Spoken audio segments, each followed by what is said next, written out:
Hey everyone, welcome back to my channel. My name's Cody. I hope you're having a wonderful day. I want to thank you for clicking on this video. With all that said, we're going to get into today's video topic, which is going to be The Walking Dead, The Ones Who Live, Season 1, Episode 2, titled Gone. This is Michonne's, basically her episode. The first episode we got to look at Rick and what he's been up to the last couple years. So this one's going to focus a lot more on Michonne and how she ended up finding Rick. There are spoilers ahead for this episode, so if you haven't seen it yet, make sure to go check that out and come back to this video afterwards. So to kick things off here, episode 1 opens up with a walker exploding. There's a walker with a few gas tanks on him. He ends up blowing up, and then we get a cut to a screen that says 6 years after the bridge, which I have to add, 6 years after the bridge in the show, The Walking Dead. All the events of the last half of season 9 took place, and then there was a bit of a time skip, I'm pretty sure, between episode 15 and 16 where they went through the winter. It had been a couple months, so it's not exactly accurate, but The Walking Dead's timeline has been sort of all over the place ever since they really started playing with time at all. So not going to hold that against them, but I will say the timeline on that doesn't really match up all that much. But the shot we then get is the shot where we see Michonne sitting down. She's in front of this new community leader who she is trying to convince to let her have a horse. This is very soon after the last time we saw her in The Walking Dead season 10. I believe episode 13 was her last episode where she left there. And she's there asking this community for a horse. And something that's interesting about this community is they actually leave people behind. So it seems like they never stop moving.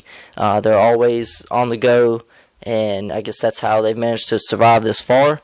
They don't really seem to stop very often. Maybe at night, to get some sleep or rest. But outside of that, if you stop, something happens, they just kind of leave you behind. Which obviously is something that Michonne's not really for. It's not really something that she likes about this group.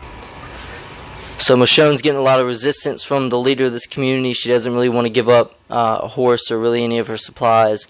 But she offers Michonne a chance to stay there at their community if she'd like. Which of course Michonne has no interest in. She's just determined to go out and look for Rick. So then Nat comes in. We get introduced to Nat. He's a great character, really great addition to the series. I wish he stuck around a little bit longer, but we'll get into that a little bit later. Basically, Nat comes in. He's upset that they've abandoned Bailey and Aiden. Bailey's actually the leader of this community's sister, so he's just overcome with anger on how could she even leave her own sister behind. And he's quickly relieved to find out that her and Aiden are both alive, and comes to find out that that's due to Michonne stopping and saving them. So he's very grateful to Michonne. He offers to help build her some armor, and Bailey and Aiden offer to get her a horse for her journeys. So it turns out pretty well for her. They actually insist on her staying the night at least, so that Nat can get the armor made, and just they seem to like Michonne. They want to keep her around for a little while. So she stays the night. We do get a scene where she tries to walk at Judith again. Unfortunately, she seems to be out of range. Who knows when the last time it was that she was able to actually talk to her. Unfortunately, it's just been a while, and she's just that far out of range. The walkie's not really going to reach anymore. And you can see her struggling, having a hard time accepting the fact that she can't talk to her children, and she's been away for so long now. So then we pick up the very next day. Michonne goes out on a journey. This is when we see that walker that we saw at the very opening of the episode today, where he has all the gas tanks on him and he blows up.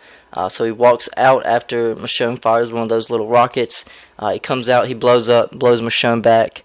And then there's two giant explosions of this purple smoke, of this purple explosion, and it kind of parts the walkers in half. They kind of start to separate, and she looks back and she realizes that Nat, Bailey, and Aiden are all there behind her, along with a few other people in the group.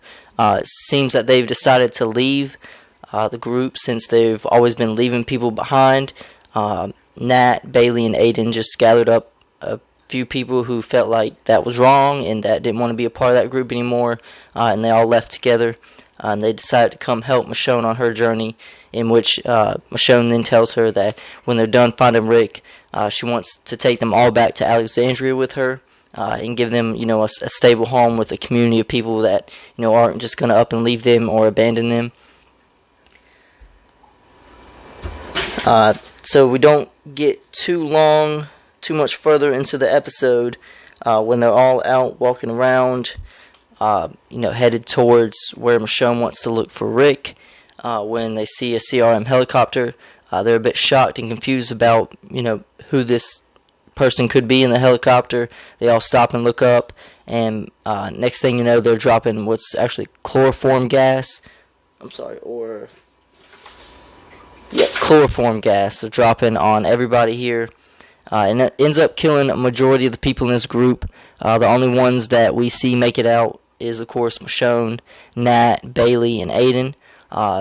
The chloroform gas has really taken its toll on their lungs and whatnot.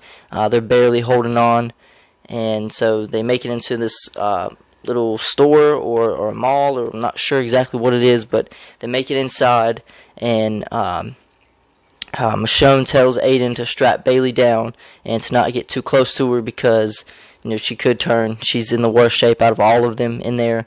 It's really tragic. She had just spoken to Michonne a little earlier in that episode about how she was pregnant and how it was a really big decision for them to leave that safe group that they were with, to take a chance to do something else and to take a chance to go with somebody else, to follow Michonne specifically, hoping that, things would work out better for her and her boyfriend and their child.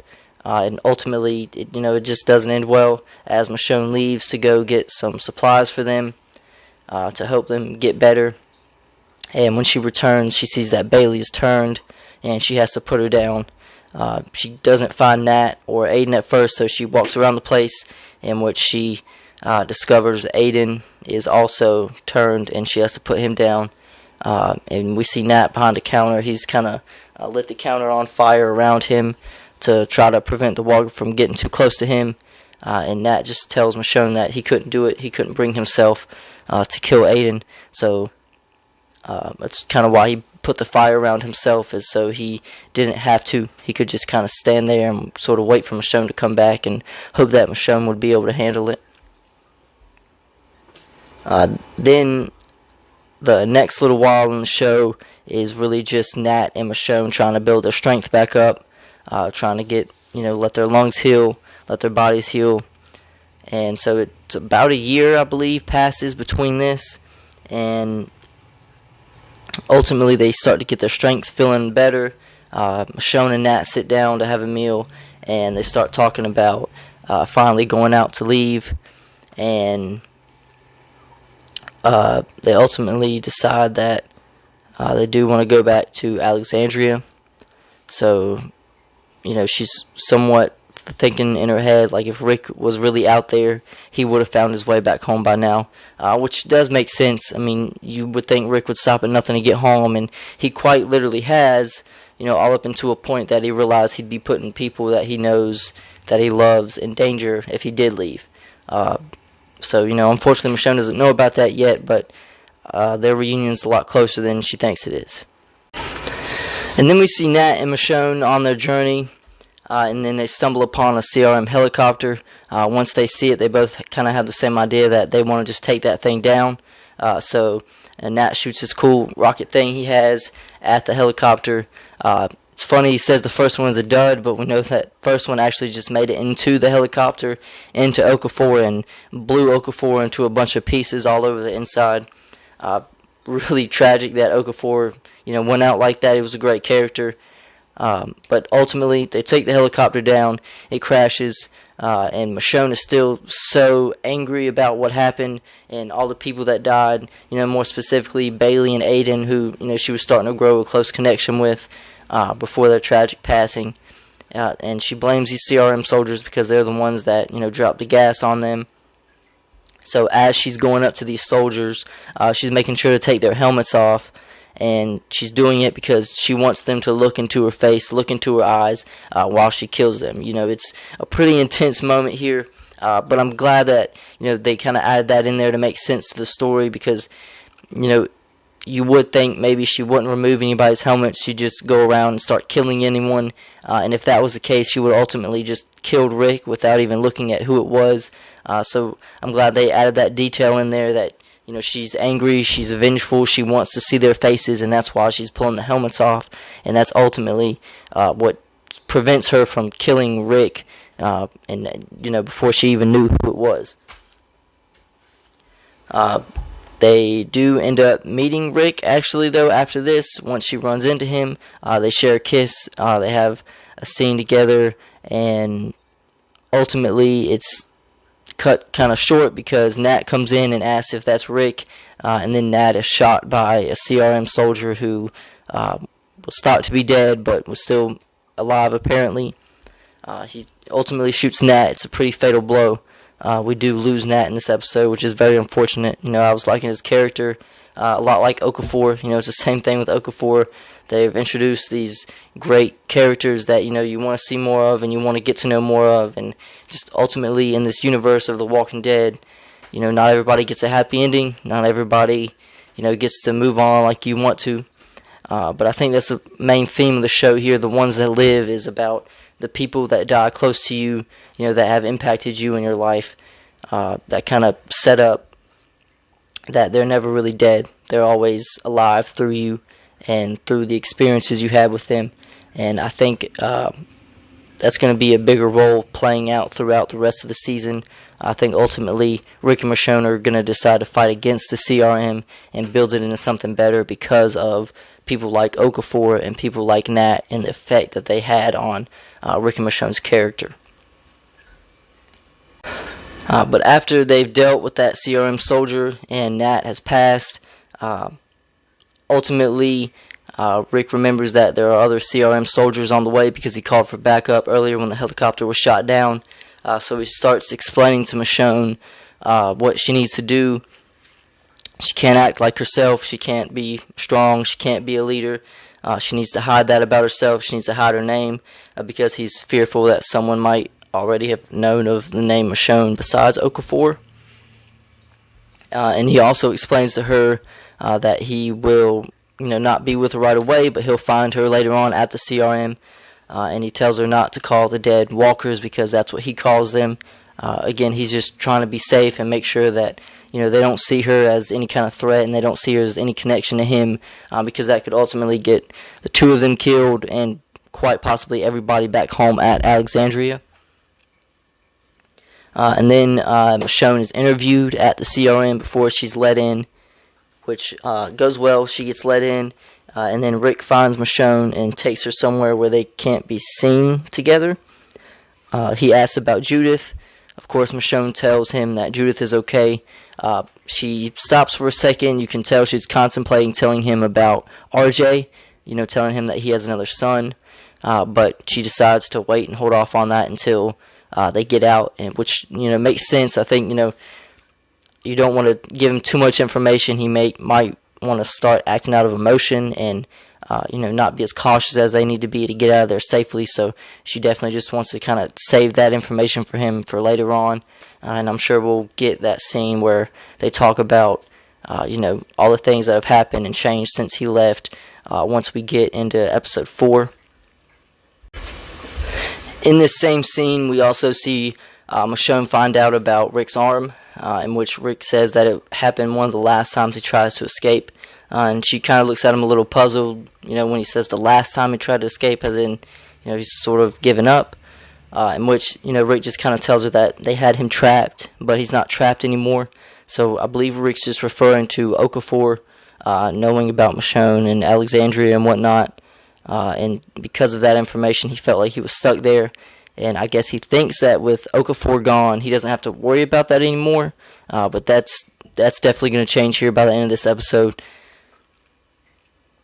You can tell in this scene that, Michonne is saying, why don't we stay? How can we fix this? How can we change things here? Basically, upset about what they did to people like Bailey and Aiden and Nat, of course. And Rick, just kind of brushes it off. He says there's no way to save it here, to make a change here. He just wants to leave. He wants to go home. He wants to be with his kids. Well, his kid. He doesn't know about the other one yet. But ultimately, you could tell Rick's sort of resistant on the idea of fighting. And I think that's ultimately just where the season's going to end. I think the two of them are going to have a conversation about, what's the right thing to do. And I think Rick's going to realize that what he needs to do is he has to make a change here at the CRM. The next thing we see here, we have someone watching a recording of Michonne's interview. As this is happening, we have a shot where Michonne sees the military base here, and she's holding Nat's lighter. And we get a beautiful shot of the military base here. One of the best shots. I had to put it in the thumbnail because it was incredible. I just love how it shows how massive this community is and how heavily armed and equipped they are with military equipment and vehicles. It was a great shot. You can see Michonne holding Nat's lighter there, and you can tell, she wants to burn the whole place down. And I have a feeling that, it's a possibility. Maybe they're going to try to destroy the CRM. I'm not sure how that's going to go. In my head, that's not the best idea because those are a lot of very valuable resources. I don't think it's a great idea to, try to blow the place up, kill everybody, because not everyone there is evil. A lot of people are bees. They're followers. They're regular, everyday people trying to survive. It's really just about getting the leaders taken down out of power and replacing those with people who have better intentions. Ultimately, I think that's just the best way to go, to keep the CRM in the story and keep them as such a monumental figure, because I think ultimately the CRM, they say they're the last light of the world, and I think that is partially true. I think they are the best chance that humanity has of getting back to the way that things used to be. So I don't see them just wiping out the CRM. I see the CRM being like the end game for The Walking Dead. Then we end up seeing, we find out who it was that watched that recording of Michonne. It seems to be Jadis. So Jadis is in Rick's room and makes it very clear to Rick that she's aware that Michonne is there. And she's just confused and baffled about what the hell's going on. Like, what is his plan? What's happening? And she mentions something about their long-standing agreement, in which we haven't seen yet. We've gotten a few scenes in the trailer we haven't seen yet where it looks like, I believe Rick has both hands. It looks like maybe it's when Rick is first getting to the Civic Republic, getting out and exploring and seeing what that place is like, how many people are there. And I think he's going to run into Jadis, where they're going to have some sort of conversation about, I'm sure that she agreed not to tell the CRM about Alexandria and, all those other communities. But, my question is, what is Rick doing for Jadis in return? Because what did he really do? Has he kind of built her up and told some lies about her? Is that why she's so highly ranked in the military? Is there some scenario where maybe he told them about what happened with the war with Negan, and maybe he told them that she played a big part of it, and that she was maybe a big factor in why they won the war? Maybe they know nothing about the war with Negan. I'm not entirely sure, but I hope to get some answers about that this episode coming up. Jadis does mention that if Rick and Michonne try anything, she'll destroy everything he loves. Of course, talking about Alexandria, those communities that he's from. So I've heard a lot of rumors that maybe they plan on destroying Alexandria at the end of the season. Maybe that's the big sort of crazy event that happens that changes the Walking Dead universe forever moving forward, as Scott Gimple has said, that happens in this very last episode. I don't think it'd be a horrible thing for them to destroy Alexandria. A lot of our people aren't at that community anymore. A lot of them are at the Commonwealth now. Of course, Rick and Michonne don't know anything about that, so to them, if Alexandria is destroyed, they're going to think everyone they love and care about is gone. Which, could lead into why they want to fight against the CRM if they think they have no home to go back to. There may be nothing stopping them from going to war with General Beale. However, honestly, I don't want to see Alexandria go yet. I'd like to imagine there's a few people that, maybe are still there, like Aaron.